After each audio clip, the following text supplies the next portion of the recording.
साथियों, मैं हूं अनिल कुमार श्रीवास्तव और आपके समक्ष प्रस्तुत हूं आज डॉक्टर एम.एस. स्वामीनाथन, जो भारत के महान क्रांतिकारी कृषि वैज्ञानिक थे, उनके बारे में आज हम लोग जानेंगे।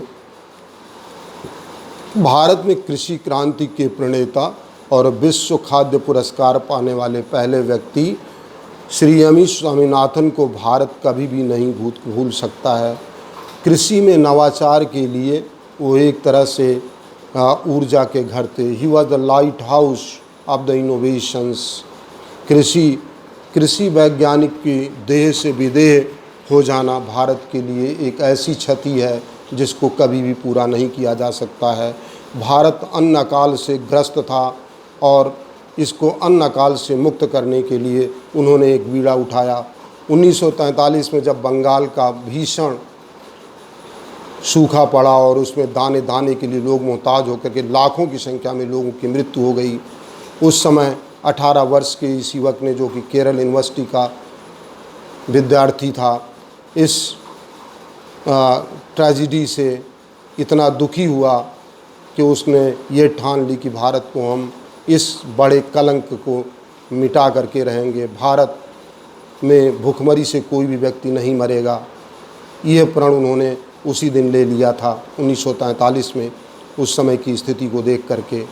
और 25 साल के अंतर्गत उनके प्रयासों से ही भारत दुनिया में इतना आत्मनिर्भर देश बन गया। जबकि भारत की आबादी 1919 आज़ादी के समय केवल 36 करोड़ थी, जो बढ़ करके लगभग 15 से 20 साल के अंदर बढ़ करके 1971 तक बढ़ करके लगभग ये 70 करोड़ के आसपास पहुंच चुकी थी। और इसका कारण ये था कि भारत में 1952 में जो पहली हेल्थ मिनिस्ट्री बनी थी, उसमें all India institute of medical sciences का बिल रखने वाली राजकुमारी अमृत कौर थी।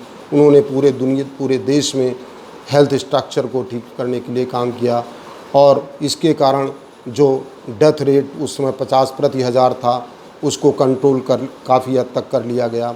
लेकिन उस समय जो डेथ रेट जो 40 था, उसको कम कर लिया गया। लेकिन जो बर्थ रेट 50 था, उसको कम करना बहुत मुश्किल था, क्योंकि बर्थ रेट जो है व्यक्ति की मानसिक स्थिति पर निर्भर करता है, व्यक्ति की सोच पर निर्भर करता है, व्यक्ति के विचारों पर निर्भर करता है। भारत में माना जाता है कि जो भी व्यक्ति या जो भी बच्चा पैदा होता है वो भगवान का दिया हुआ होता है, वो एक ईश्वर की गिफ्ट है और उसके साथ हम कोई छेड़छाड़ नहीं कर सकते हैं।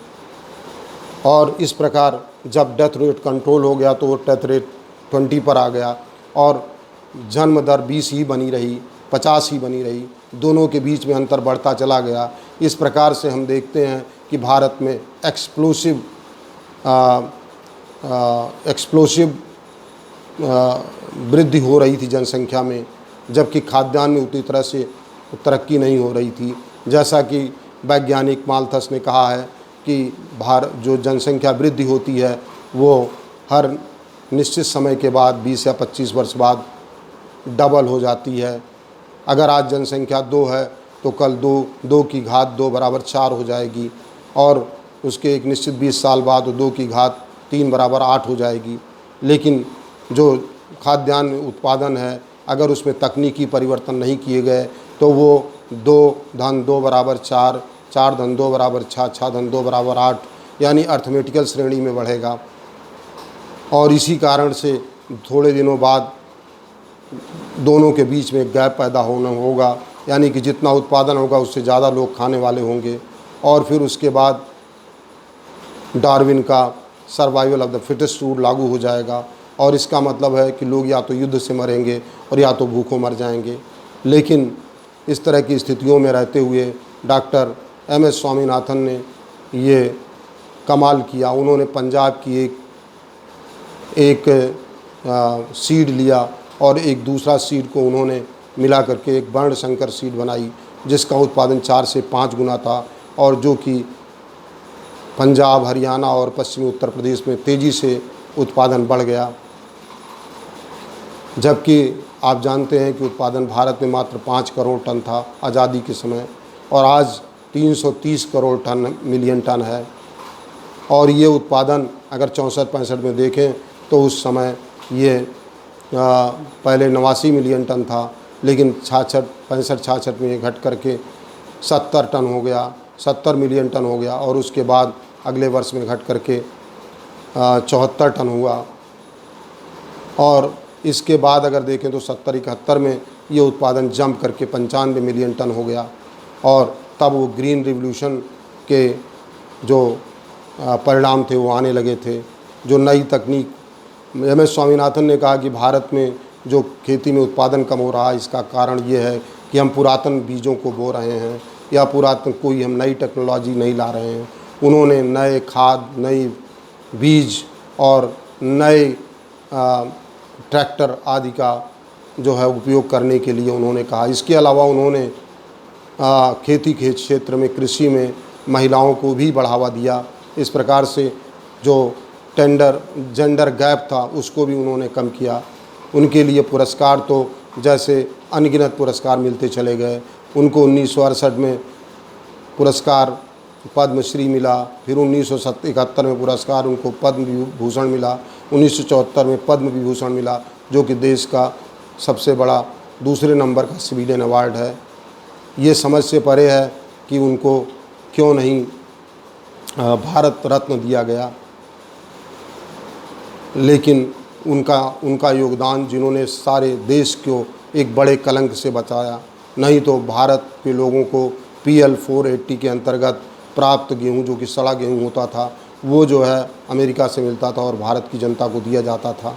इस कलंक को उन्होंने धो दिया। जब लोग ये मानने लगे कि भारत के लोग कभी फूड क्राइसिस की समस्या का समाधान नहीं कर पाएंगे, उनके इस व्यक्तित्व को देखते हुए, उनकी महान ज्ञान को, प्रतिभा को देखते हुए दुनिया की तमाम एकेडमियों ने, royal society of England, society of Bangladesh, royal society of Sweden, royal society of Italy और अमेरिका और USSR की एकेडमियों ने उनको अपने यहाँ जगह दी। इस प्रकार के महान व्यक्ति, जिसके अंदर ये भरा हुआ था कि भारत की भूख को हम मिटाएंगे, और वो अंततोगत्वा भूख को मिटाने में सफल भी हुए। और आज भारत 330 मिलियन टन का उत्पादन कर रहा है और अपने 80 करोड़ लोगों को फ्री राशन बांट रहा है। इसके लिए अगर कोई जिम्मेदार है तो वो इतने महान वैज्ञानिक डॉक्टर M.S. स्वामीनाथन। 98 वर्षों तक वो देश की सेवा के लिए प्रतिबद्ध रहे। उनका कमिटमेंट देख करके आज भी बड़े बड़े युवाओं को जो विज्ञान के क्षेत्र में काम कर रहे हैं बहुत सुकून मिलता है। उन्होंने ऐसे विद्यार्थियों को अपने संग जोड़ा जो कि कृषि में कैसे पर्यावरण प्रदूषण को रोका जा सकता है, कैसे कृषि उत्पादन को बढ़ाया जा सकता है, कैसे कृषि उत्पादन में रोगों से मुक्ति मिल सकती है, इस पर काम कर रहे हैं, जिसको अंतर्राष्ट्रीय क्षेत्र में उनके साथियों को भी जो है महत्व मिला। उनकी बेटी खुद कृषि क्षेत्र में एक वैज्ञानिक थी और वो 1999 की टाइम पत्रिका में ये निकाला गया था कि दुनिया के 20 प्रतिभाशाली व्यक्तियों में डॉक्टर M.S. स्वामीनाथन हैं। इन्होंने ये जो है कृषि का अध्ययन किया और उन्होंने कहा कि कृषि में तुरंत टेक्नोलॉजी लागू होनी चाहिए और नए नए बीज लागू होने चाहिए। इस प्रकार से हमारे father of the green revolution, जो father of the world green revolution Norman Borlaug थे, उनसे भी इन्होंने प्रेरणा ली थी और उन्होंने भारत को एक ऐसे कलंक से मुक्त कर दिया जिसके लिए भारत की पीढ़ियां उनको बहुत दिनों तक याद रखेंगी और कभी भी उनको उनकी धमनियों में और उनकी स्मृतियों में उनकी यादें कभी धूमिल नहीं होंगी। हम उनको बार बार सैल्यूट और प्रणाम करते हैं कि जिन्होंने हम सबको सम्मान के साथ रहना सिखाया और भूख की कमी को ख़त्म किया, जिससे आज हम सम्मान के साथ इसको हमारे लोग जी रहे हैं और 80 करोड़ व्यक्ति मुफ्त में खाद्यान्न उनको दिया जा रहा है और जिससे उनकी भूख मिट रही है। और आज कोई भी व्यक्ति भारत में भूखा नहीं है, यहाँ तक कि भारत बहुत सारा उत्पादन बाहर भी बेच रहा है, एक्सपोर्ट भी कर रहा है। तो इन सब कार्यों के लिए हम M.S. स्वामीनाथन का बार बार नमन करते हुए हम अपनी बात यहीं पे ख़त्म करते हैं और ऐसे लोगों को हमें हमेशा याद करते रहना चाहिए। Thank you very much.